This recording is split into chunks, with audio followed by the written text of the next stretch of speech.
Good afternoon. My name is Sam Jahari from Community Parent.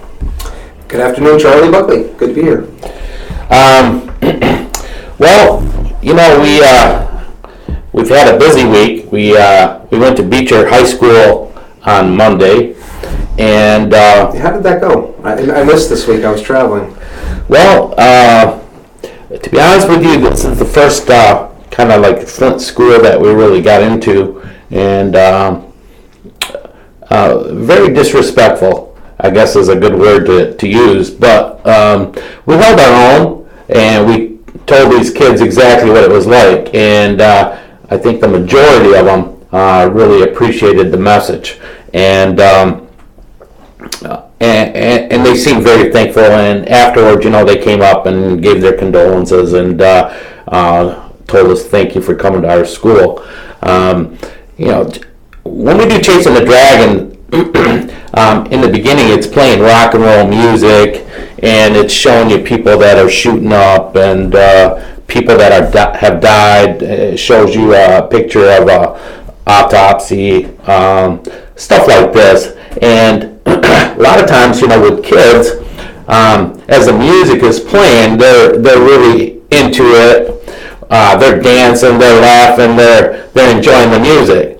But usually after that, there's a 911 call of me and my wife, struggling with our daughter, and that usually gets their attention real quick. I was going to say, at that point, usually you can hear a pin drop, and the only thing you generally hear is sniffles. Exactly. Not at Beecher. Beecher was laughing, and even with the 911 call, it really surprised me. And as I was telling even Brianna's story, they were starting to laugh and stuff.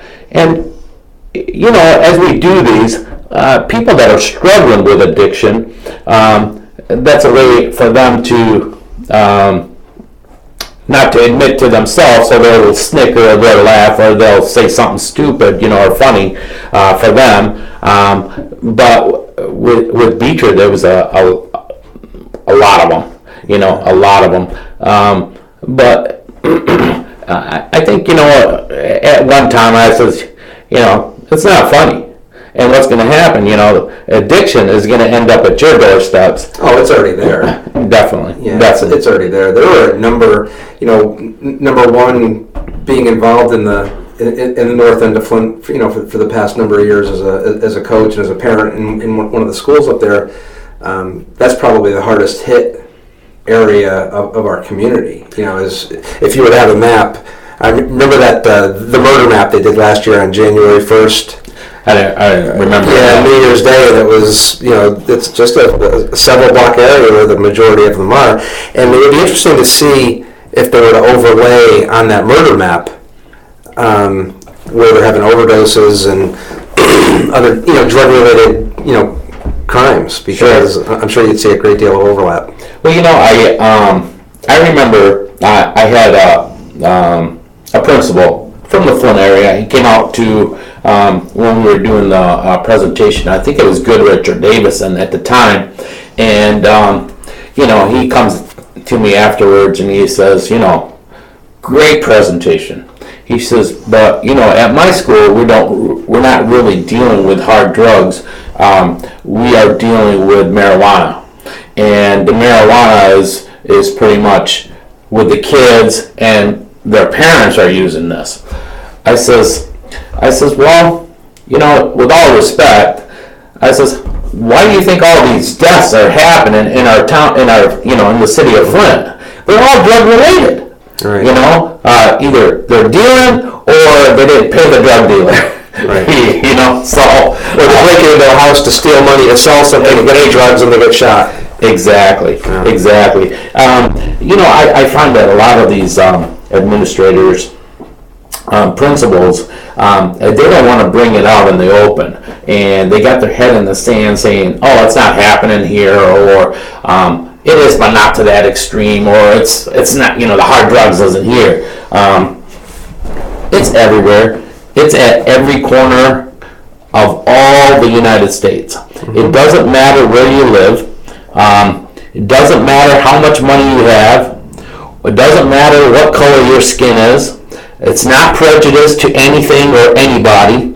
It will take you down. And this is happening everywhere. And I don't care how much you want to say it's not happening in your neighborhood or it's happening in your home. Open your eyes, because it's happening right in your home. Yeah, we talk about it, I think, in every presentation we do, and every week, 80% of every heroin addict, they don't start out with a needle. No. They're starting out with prescription pills. Prescription pills, exactly. And that's another thing, too. We come not as a doctor or a preacher or anything but a parent or a coach to educate, because this epidemic is just getting crazy. And not only is there an epidemic, but there's this stigma behind it that addicts are losers, or they're just somebody that we don't want to care about. Well, what happens is 10% of us are addicts. Mm-hmm. Then you figure another 70 to 80% of them, the rest are the parents, the cousins, the aunts, the uncles. So everybody's affected. Yeah, it's truly a family disease. That was, something that, through my own struggle, you don't realize. You kind of even as you're in the grips with the addiction, you put the blinders on, and you don't realize. You think you're just harming yourself, and you think, hey, what I do to myself is my business. But it's that's so not true. Exactly. With my own daughter, I didn't know what to do with her, so I turned to a system that I thought was there to help. And I found that even the system, whether it's the police or the judges or the community mental health or any of that, they want to tell you it's a sickness, but they don't know anything to, what to do with them. They don't really know. I mean, as far as doctors will prescribe opiates or pain pills or whatever, and then once they know that you're an addict, they'll cut you off, and then they don't want to see you anymore. Right. Instead of, as a doctor, I mean, you're supposed to be there to help heal. Right. And as far as I can see in America, we're not really healing anybody. We are prescribing medication like it's going out of style. It doesn't matter what you have. The pills that is given to you, it doesn't heal you. And a lot of times when they prescribe a medicine, whether it's diabetes or high blood pressure or any of this, a lot of times you have to be medicated for life. Mm-hmm. And you will find that it's not just somebody when they're sick, it's one medication that they're on, but they end up with 4, 5, 6 different pills because of the side effects of the first pill that they started with. And the next one, to counter that, there's another side effect. So you end up with 5, 6 pills. I was reading an article, and it made so much sense. They said all these mass murderers and stuff, these big killings, where they all of a sudden they just go nuts and they kill 5, 6, 10, 12 people. It's from the cocktails, different medication that they're on, which is, man, that's crazy. That is crazy. And we're not looking for the solutions. It doesn't seem like our legislators, they want to put more prison time and everything else, on these people that are sick, instead of getting them into treatment centers and let's help these people, diabetes or cancer or anything like that, let's go put them in treatment. But for somebody that's sick, or because of the stigma of being an addict, we just want to put them away. And that's supposed to solve the problem. Yeah, it's real interesting, Sam. You've brought up just a few great points already this morning or this afternoon now. As far as the doctors go, the most widely historical oath taken by everybody in the medical field was the Hippocratic Oath. And, goes back to ancient Greece. And the first statement, if you will, in the oath is, I will prescribe regimens for the good of my patients according to my ability and my judgment, and never do harm to anyone. The first leg is not to cause harm. And I don't think, we've talked about this as far as the caseload that doctors are under, and they're seeing a lot of patients. But once they realize that, cutting the patient off isn't helping the patient. No. Because now, as Rob says, all of a sudden now he needs the medicine. The doctor won't give it to him, so You turn to the street. you turn to the street. And with the price of the pills on the street, that's where they end up on the heroin, because it's much easier or much cheaper to get, and that's why we're seeing such a rise in heroin use.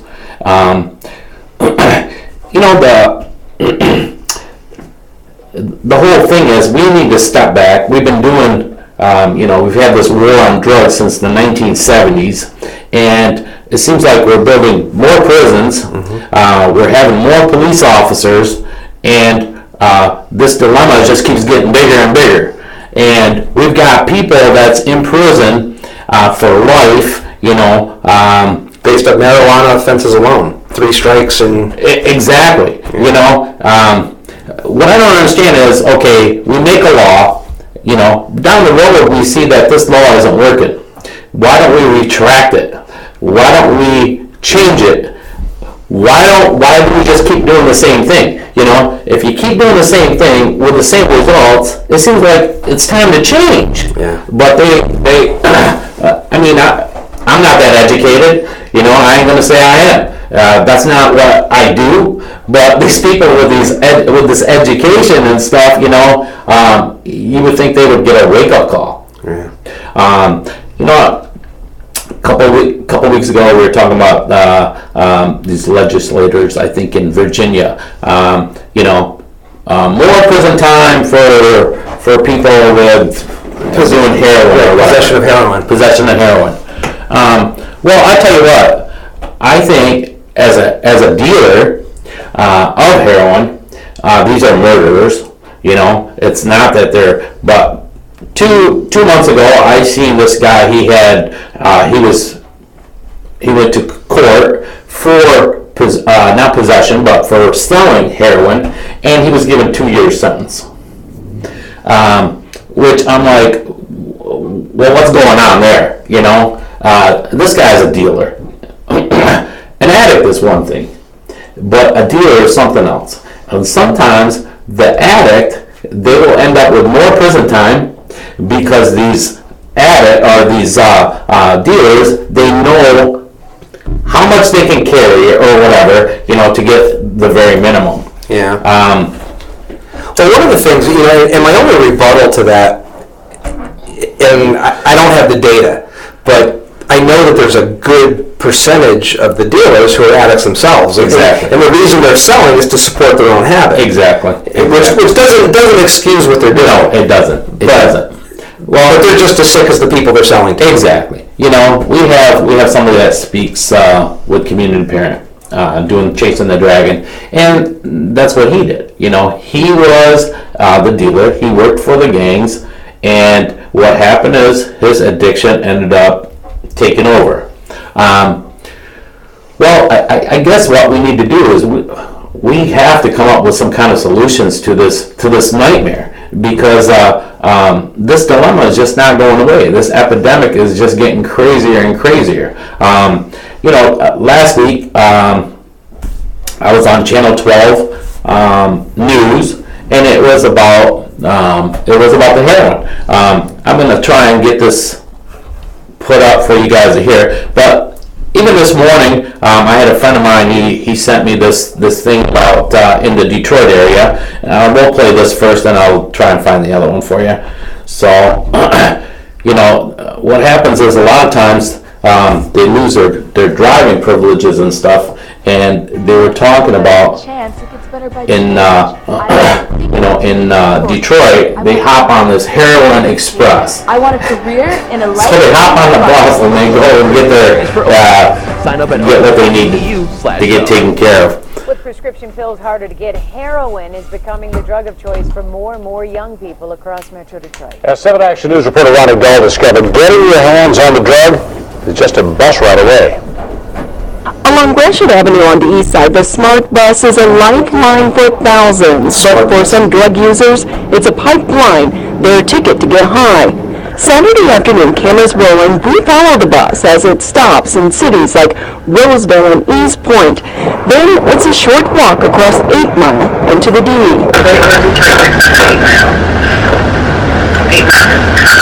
Time and time again, we watched as young people from the suburbs made the walk down the street. Then, with a nod of the head and a pass of the hand, they get what they came for. It was how Ryan Rudolph used to score. But for him, the Heroin Express was a one-way trip. We tried taking his car away.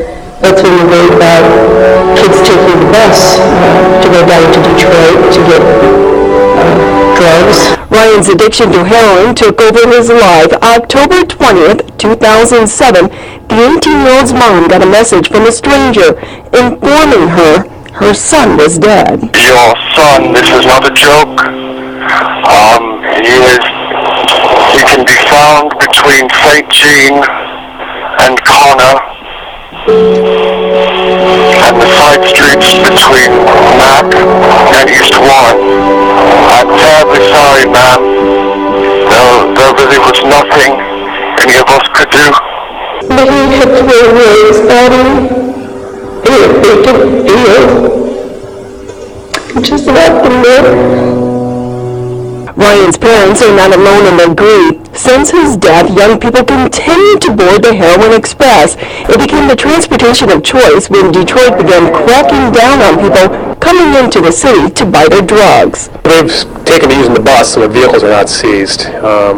So now we watch the buses and try to catch them that way. People like Brian, we met him on the streets of Detroit, where he panhandles to feed his addiction. How long have you been on heroin? So about 7 years. What's it do to your body? Bad habit. Yeah. Makes me sick.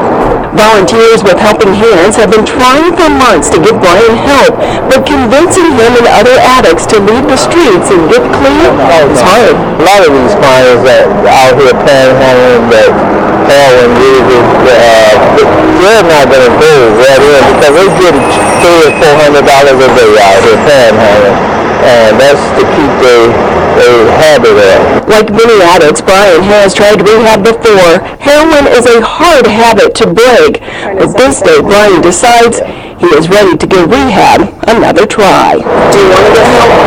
Yeah. On Detroit's east side, Ronnie Dahl, 7 Action News. You know, you have to be so careful with your kids. It's not just Detroit, it's everywhere. You can get it in so many communities, and I mean, it's a tough thing to beat. Yeah, as his parents said, they took the car away from him, but still he found his way. And then kids, you know how they are, they will find their way. So keep a close eye and keep a dialogue open with them also. You know, it just dawned on me. I was at an opiate conference a couple years ago, and when I was telling Brianna's story, I had all these people come up to me and they said, I'm sorry for your loss, but thank God, she died at home. And at the time, I'm like, she's dead, what does that mean? Then I heard this parent tell his story, and he played that message right there off the recorder. Ryan's story, Ryan was a hockey player, was good at it too. Right out of the Brighton area. So playing hockey, he got hurt. And from being hurt, he was put on opiates. And he was addicted. And then the doctor cut him off, and he turned to the street. And from the street, he ended up, he was stealing, and anyway, he got caught stealing, I believe, and he was sentenced 30 days in the jail. And at the time, the dads, made a deal with the judge that once he got out of jail, he would send him to rehab. They had money to send him to, to get him clean. So what happened is the judge let him out one day early, and his dad was in Cincinnati that day that he got out of jail, and when he came home, that was the message that was on his recorder. He said they wrapped him up in a blanket and they threw him on the side of the road like garbage. Yeah, that's one of the problems that I heard a lot of during my little vacation at Brighton was that these addicts, they'll get clean for a period of time, and when they relapse, they go right back to the same amount of drug they were using before, and they don't realize that their body has started to adjust, and what it took to get them high before will kill them today. And that's got nothing to do with if it has fentanyl in it or any of the other. I think that's what happened with my daughter too. Because she had gotten clean and she relapsed. But yeah, this this fight, we lose battles every day, but we don't always hear of the ones we win. Right. But it doesn't matter if we hear about it or if we don't.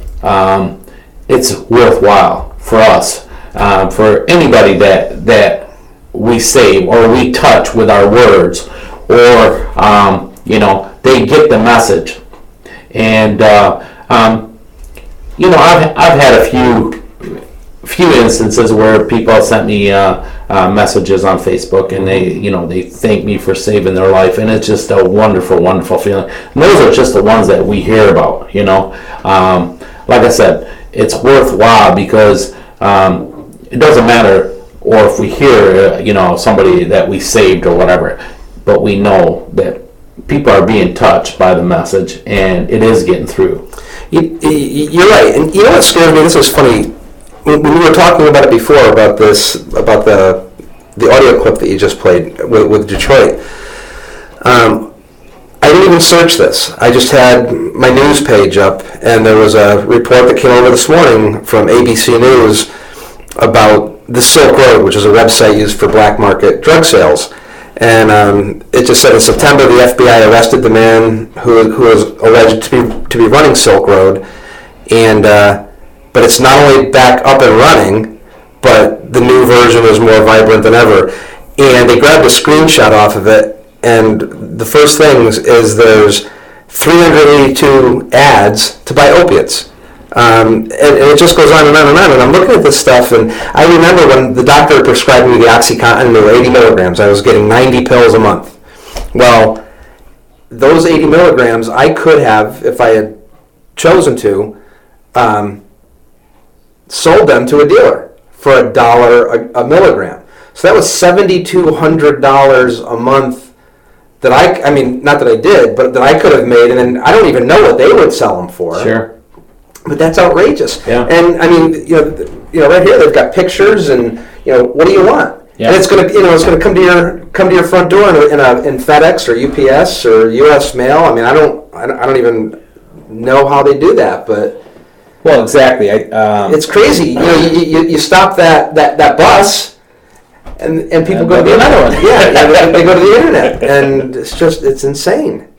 Exactly. Well, you know what? That's even like doctors that I think the DEA, and from what I learned at the last opiate conference, they've got it where a doctor, when he prescribes, he's supposed to put it into the internet or into I don't know what they call it. But well, there's a clearinghouse now, and I know this from somebody who was the recipient of the prescription. So if I were to go to the emergency room with a kidney stone today, and they type in I'm assuming it's my social security number, my medical record number, however that's all linked, they get a list of all the drugs that I've been prescribed for the last so many months, and it's now gone national. It was a national clearinghouse, but different states were participating on different timelines. Mm-hmm. But now the way I understand it, and I could be completely wrong, is it's finally come together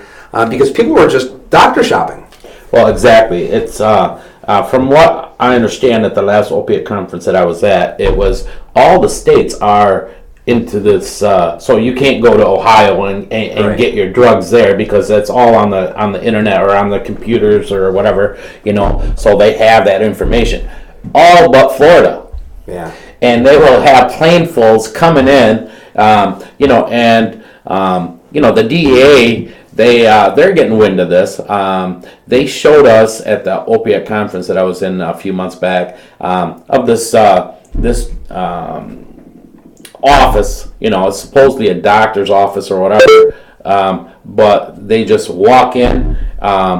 It's like they're supposed to be open at 9 o'clock or whatever, and they used to have all this line waiting. So they says, look, you can't be waiting in line anymore because people Drawing too much attention. it's drawing too much attention. So the DEA enforcement guy, he says check this out. So here now they tell their people wait till 9 o'clock.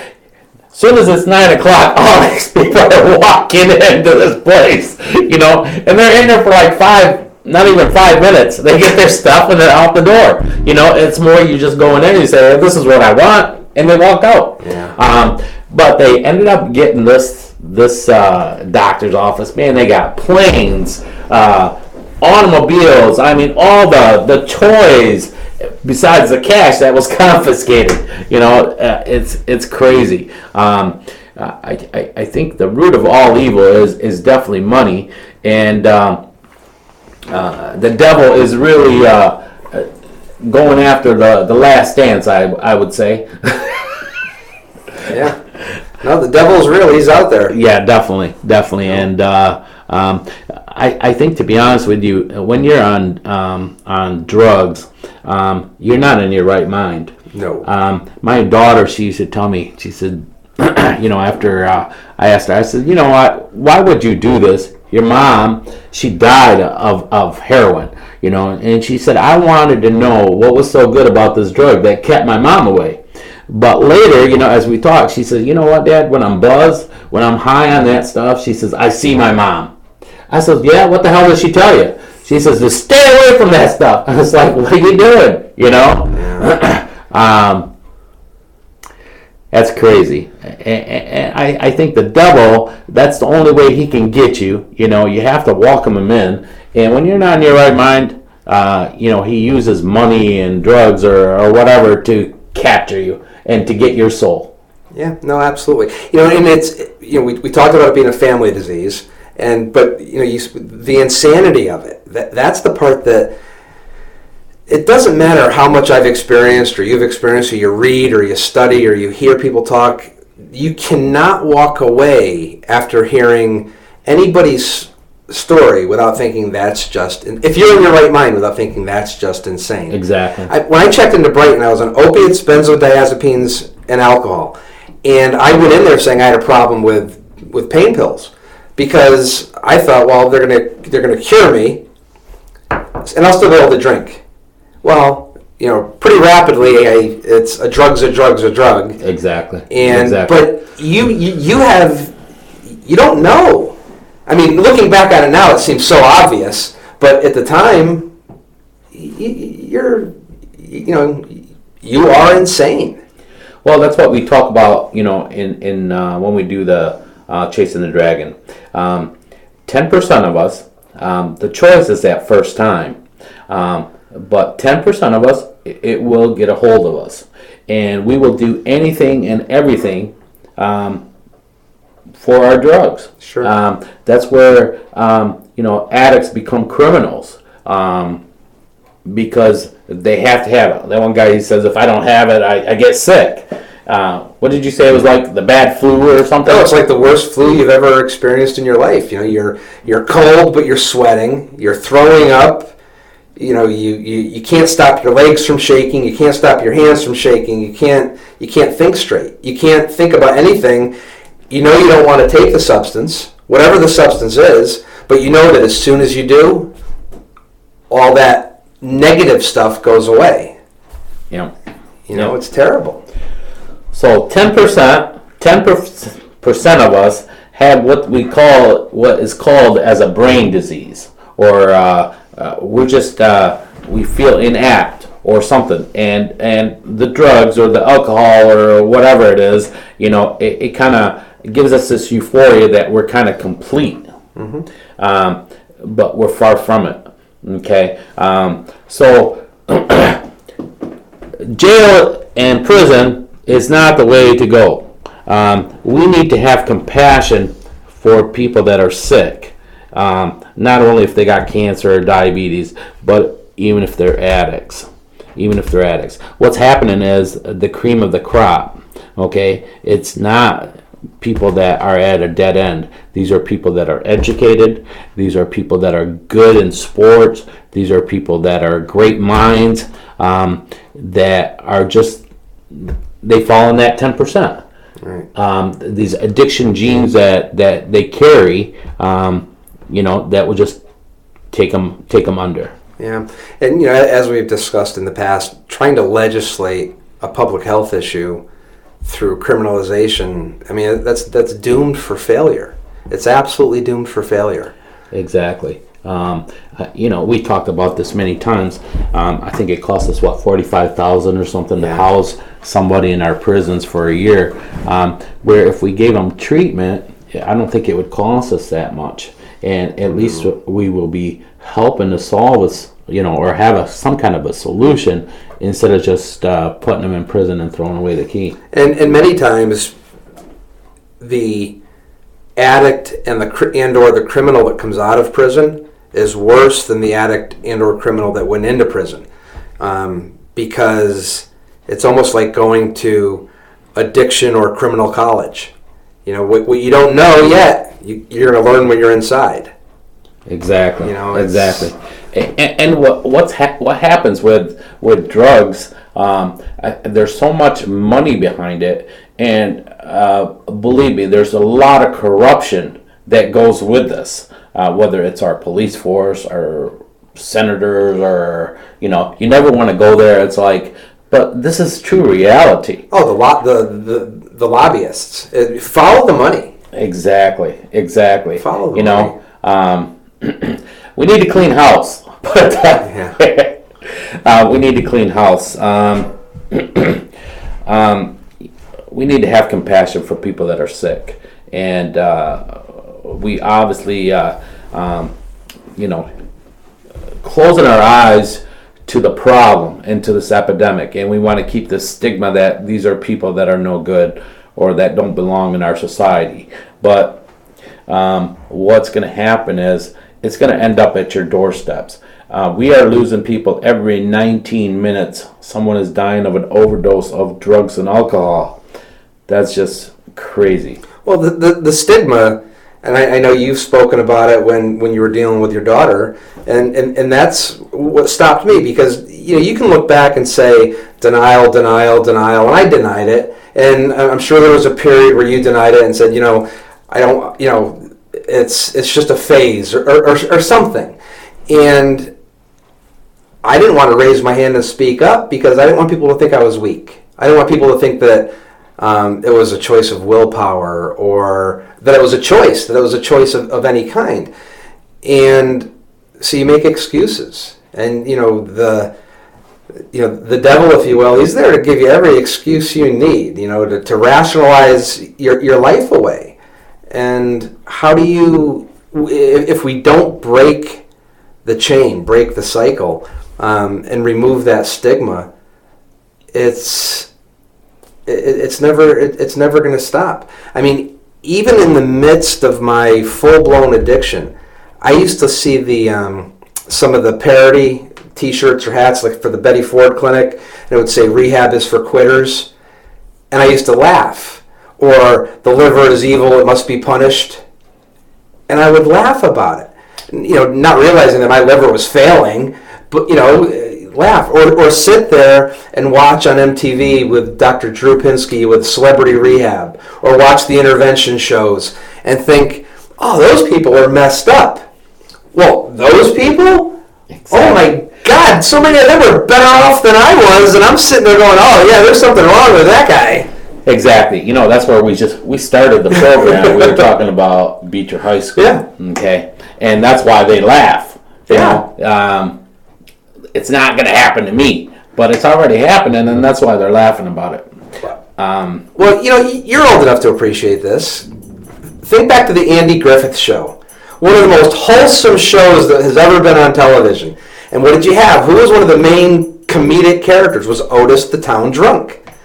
And they would leave that cell open for him. Yeah. And Come in and take a nap. come in, take a nap, and he would Let get himself up. off the next. And Barney would say to him, "Otis, how you doing? Okay, Barn." And they'd open the gate. He'd go walking down the road. Well, back in those days, I remember I had a friend of mine. He grew up in the Davison area, and the chief of police,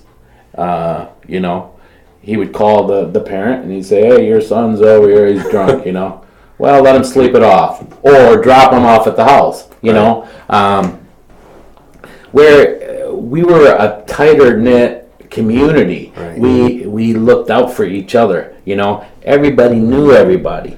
And, if you've seen my kid was messing up or whatever, you kick him in the butt, you say, "Get your butt home. I ain't going to tell your dad this time, but if I see you next time, this is what's going to happen." We don't have that anymore. There's no love, within the community. It seems like we have to have a tragedy for us to come forward and to help our fellow man, which is just totally crazy. Why do we wait for the tragedy, for us to show the compassion? It's that pendulum of political correctness. We have, and I could probably rant and rave about the AFL-CIO and ACLU and everybody else and talk about how they're the root of all evil. And that's unfair as well, because many of them, they have their heart in the right place. Sure. However, when you and I were talking about this, when the street lights came on, you needed to be home. Sure. We didn't have bicycle helmets. Now we'll put our kids in bicycle helmets, elbow pads, knee pads, put the flag on the back of the bike, put a GPS on their phone, but you won't tell your neighbor, "Hey, I saw your kid screwing around," Yeah. because you want to mind your own business. Or when we were at Goodrich, what you said to those three girls sitting in that front row was spot on. You said, if you saw one of your friends doing this, would you want to say anything to anybody? No, because we don't want to be a snitch. We don't want to be a tattletale. And then you said, well, would you rather see her picture up on there talking about how you lost her? Exactly. Well, see, that's what it is. When we lose these kids, you'll hear them. "Oh, I wish I would have told somebody." When my daughter died, her phone rang. I picked up her phone, and it was a friend of hers. And Erica was on the other line, and she says, "Mr. Jahari, is it true?"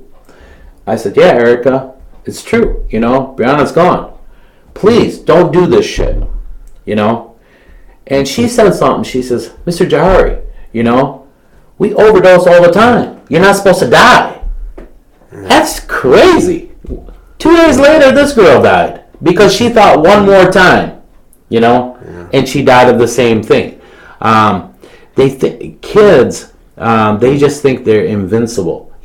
It's not going to happen to them. But we're here to tell you that it happens every day, every 19 minutes. Every 19 minutes, someone is dying of drugs and alcohol. And here's another thing. Our brain is developing until the age of 25. And when you use drugs and alcohol, it stops. It stops right there. And that's why a lot of people that were, addicts and that smoked weed or drank alcohol or did the pain pills or whatever at a young age, they seem kind of, I don't want to say stupid, but that's, Right. because their brain never developed more than that, whatever age that it started at. Here's the new thing. The number one killer amongst teens for the longest time was driving. Right. Okay?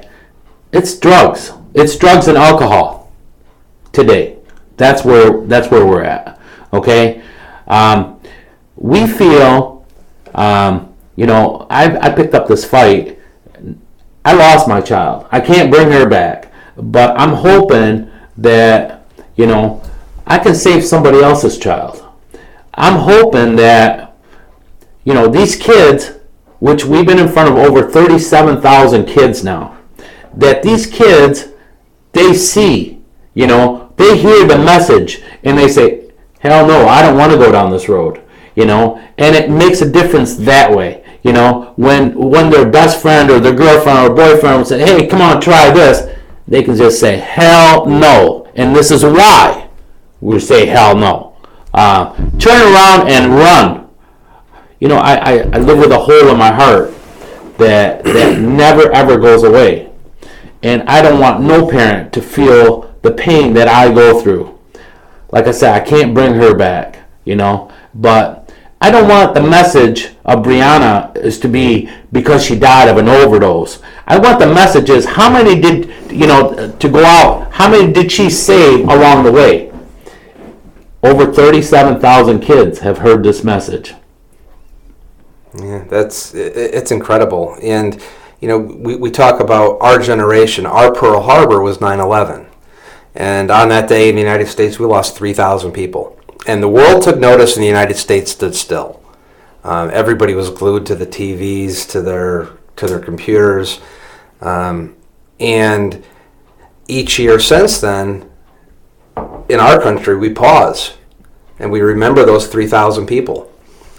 And it was the greatest tragedy and greatest single day tragedy we've ever experienced, our generation. However, in the United States alone, every week we lose 3,500 people to the disease of addiction. 3,500, and that's happening every single week of every year. And I'm not trying to equate the two. I'm not trying to say that one is like the other or worse than the other. I'm just from a numbers standpoint. Heath Ledger dies, Whitney Houston dies, Philip Seymour Hoffman dies, and it's a tragedy. That's somebody's. Never mind the celebrity aspect of it, but that's somebody's son, daughter, husband, wife, father, mother. But for every Philip Seymour Hoffman, there's 3,499 other people that died that week that are John Doe, Jane Doe, Brianna Johari. Yeah. Yeah, exactly. And exactly. Brianna, about a month before she died, she had a friend of hers die of, she told me it was of alcohol poisoning. She said, but Dad, it was alcohol poisoning. Well, come later, I found out the boy was on Xanax and alcohol. And she says, I stood up and spoke at his eulogy and stuff, and she said afterwards everybody was drinking down. It was like a big party. It was this person just died of this, and that's how young people think. It's not going to happen to them. Well, it's not just the young. When I was hospitalized in July, I was given a discharge report, and I never read it. Conveniently, and never read it until I got discharged from Brighton several months later. And the cause of that 3-week medically induced coma was listed as acute alcohol poisoning. But I had opiates in my system. I had benzodiazepines. I had Ativan and Xanax in my system. It was this perfect storm, this cocktail that you're talking about. And what's even sadder is several years before that, I was in the ICU for a couple of days on an accidental overdose because you're taking the medication and it messes with you so bad you don't even know. You're like, wait, did I take it? Yeah. Should I take it? Did I take it? You take it. Well, that combined with another non-narcotic medication that I was on, come to find out after doing some research later, the way they interact and chemically within your body causes, it's not any one thing. And like what you're saying about your daughter, they're talking about acute alcohol or alcohol poisoning or alcohol overdose, but it's rarely just one thing. Exactly. It's rarely, especially where alcohol's comes into the picture, because I don't know about any party you were ever at growing up, but any party that I was ever at, if there was drugs, there was alcohol. You would have alcohol without drugs, but you never had drugs without alcohol. Exactly. To my experience. Well, you know what? Growing up, we all go through that. You know, I grew up in the 70s, and sure enough, when, you know, you start going to parties, there was weed, there's alcohol, there's Quaaludes, or I don't know half the crap what they called it, you know, acid, you know. Yeah. The whole thing is, they didn't tell you you're playing Russian roulette. For 10% of us, that's what it was. You're playing Russian roulette. And I've seen a lot of people die of this disease. And I always thought, well, why they didn't just quit? You know, why they didn't just quit? Even when I was going through it with my daughter, you know, I'll tell her, it's in your hands. Why don't you just quit? You know, all her friends would tell me, you know, she would shoot up or whatever and just cry, you know, because she hated herself, you know. Yeah. She never wanted to get like that or see herself like that or to go the same road, you know, as her mom. And Brianna, the last time she was in rehab, you know, she wrote a poem, and that was the poem was, she didn't want to go down the same road as her mother, you know, and to be, it's hard for me sometimes, but, you know, with my daughter, it's like it opened up my eyes to a lot of things, addiction mainly, you know, that this wasn't in her hands. This addiction, which I'm sure, you know, we inherit these genes from our parents. We inherit them from our grandparents. Sometimes we don't even inherit them. It doesn't have to be in your whole family. It could have skipped that whole generation or whatever. But 10% of us, we have these addiction genes. It's a brain disease. It's a sickness, and as crazy it is, you know, here is something that you will do anything and everything to get your drugs.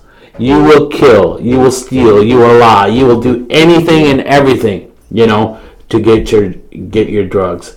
And I miss my daughter every day. But, you know, she came to me 2 months ago, or about a month ago, in my dream. And I could have swore she was there in the room with me. And, you know, of course, I opened my eyes to look, you know, but she wasn't. But in her, you know, in my dream, she said, Daddy, she said, I'm okay. She said, keep doing what you're doing. You're saving a lot of lives, you know. Well, you say you opened your eyes and she wasn't there, but the reality is she is there. I mean, we talk about this. We feel her presence every single time we speak. Yeah. I hear her in my ears and stuff. Tell him, Daddy. Tell him. Yeah, definitely. Well, Brianna, God rest your soul, honey. You're missed every day, and your message is loud and clear. And you know, sometimes we get thrown into something. I would have never seen myself doing this, you know, and to be honest with you, like we talked before, and I had some of my friends, oh, you're a hypocrite or whatever, you smoked weed, you did this, you did that, whatever, you know. The whole thing is, yeah, I did. I'm not lying about it, but I didn't fall in that 10%. Right. You know, I was able to say, okay, I'm done. I don't need to do this anymore. You know, my daughter wasn't. 10%, you know, 24 million Americans in the United States, 24 million, you know, are addicts. And only 10% will ever go get the help because of the stigma that falls behind it. Yeah. I was too embarrassed to say that I needed help. I was too embarrassed to say that I had a problem that I couldn't control. I was too embarrassed to do that, but now I do this with you. Exactly. I think sometimes, you know, you have to. you have to lose. Sometimes you have to lose everything. There was a great story I heard this over this past weekend during the whole Easter holiday and everything about sheep in a flock. You know, and if you take the Christian analogy of Christ being the shepherd and we are his flock. If you have a sheep, if you have a lamb that keeps wandering off, sometimes the shepherd will break the lamb's leg and carry that lamb around with him until the leg heals, and that lamb becomes dependent upon him. And sometimes when your leg's broken, there's that expression, God never gives you more than you can handle. Bullshit. He gives you a lot more than you can handle, so you have no other choice than to turn to him and ask for help. And that's something we can't talk about most of the time. Exactly. Well, that's what I was getting at. It's like we get thrown into something, and when they came up with this program, the Genesee County Sheriff came up with Chasing the Dragon, and they called me and they says, "Will you speak?" And I says, "Yeah, why not? I'll speak." Then 2 hours later, they called me back and they says, "Can we use your 911 call?" And my wife, she was just, "No way," To be honest with you, it's like every time we did the program, it's like reliving her death. It was like I was going to bury her. So we wanted the message. We didn't want to, make it smaller than it is. We wanted to show reality. This is a big thing. Addiction we're losing lives. And, I didn't know at the time that God wants me to do this, but now I feel like this is my calling. Yeah. This is my calling. I need to do this, and to be honest with you, it's like I eat, sleep, crap this thing, How do I get into your school? How do I, speak for adults, because I see a lot of parents. Not a lot of them, but a lot of times people that have lost or that have gone through this, they want to give back. They don't want somebody else to be touched by this, so they will get out and they start a coalition or something to this, and I commend them. So that's all. We're trying to send out the message of reality. 10% will become addicts, whether you want to or not. The first time that you use or drink or whatever, it's choice. But for 10% of us, the choice is gone and it becomes an addiction and it's not in your control anymore. I used to think my daughter was, she was the lamb, to lead me in this path, to really open my eyes to what needs to be done. Mm-hmm.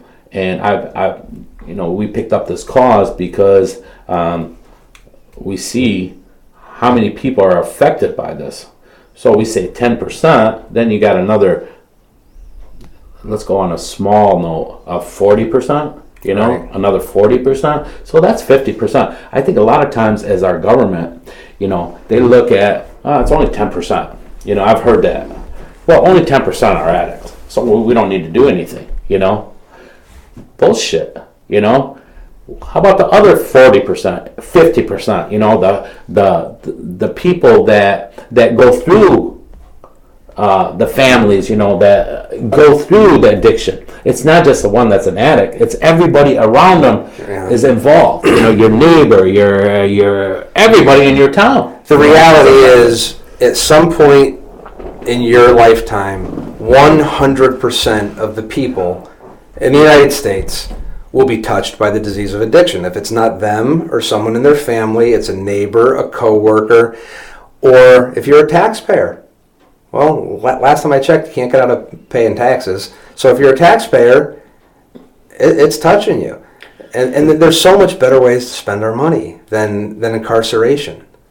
Exactly. Where I live in a nice area, but the neighbors on both sides of me, their kids are alcoholics, they're recovering alcoholics. Yeah. But, so like you said, everybody's really affected. It's you there. know? It's exactly the drug of choice, or what you're addicted to, is something different. But you'll find that most addicts, they will jump around from one to the next. Obviously, your drug of choice, your drug of choice, or the drug of choice that people will identify with, is just the last drug of choice that you were using before hopefully before you found recovery. It generally, like you just said, it jumps. It progresses, it jumps, it moves. I was talking with somebody. They say in NA, those meetings, they have candy. In AA, we have coffee. they have coffee. And what's a trip is you find that everybody, it's like when it's not funny, but Well, he said the coffee's not going to kill me. exactly. And I'll tell you what, if I don't have my coffee, I get a headache. So the caffeine is also, I mean. And then if you get a headache, you won't hug me. And that's the whole thing. I mean, it's not like I'm going out to kill somebody if I don't have my coffee. I'm going to get a headache, and I'll find a cup of coffee. Addiction is not necessarily drugs. Addiction, cigarettes, caffeine. It's pornography, food, pornography, sex, shopping, gambling. I mean, it goes internet. When we were at Goodrich, one of the teachers brought up a great point to the classroom in our follow-up about Facebook, Twitter. Exactly. All the games. Candy Crush. Yeah. You just sent me a request. I responded. I gave you a life. Well, thanks. The whole thing is, why we speak at schools and stuff. So if you see that this problem is taking over your life, hopefully you reach out and get help. Don't worry about the stigma. No. It's a sickness, and when you're sick, you go to the doctor, you get help, and it's the same thing with addiction. Reach out for help. It's not a regular doctor that's going to give you the help. Okay, you have to have a specialist that treats addiction. And if you go to your doctor and you don't like what he hears, it's no different than if your knee is hurting you and you go to your doctor and he says, "Well, take some aspirin," and the aspirin doesn't cure it. You're going to go to another doctor. Exactly. And there are great doctors out there. Exactly. We are not putting down anybody in government or sheriff or anybody like that. Nobody in the doctor field or whatever. But to be honest with you, there is, like we talked about before, with drugs, there's a lot of money behind it, and money is evil. Okay, hey, I like money just like anybody else, but I want to feel good at the end of the day about myself. I don't want to hurt nobody in the process. Correct. And big pharmaceutical is all they care about is just selling their prescription, and I think that's the main thing why they're so against marijuana, is because it's going to take money from their pocketbook. Yep. Yeah. I mean, you can control it, you can tax it, you can remove the crime associated with it, you can remove. There's so many parallels to prohibition, with alcohol. And I had somebody tell me once, if you can grow it in your backyard, you can't prohibit it. Exactly. Well, that's another thing too. Is as far as marijuana, I don't say I'm for or against. I'm saying let's open our eyes. First of all, here in Michigan, we voted to have this for medical marijuana, but we're still got this stigma that we want to stop it. Well, the people have spoken.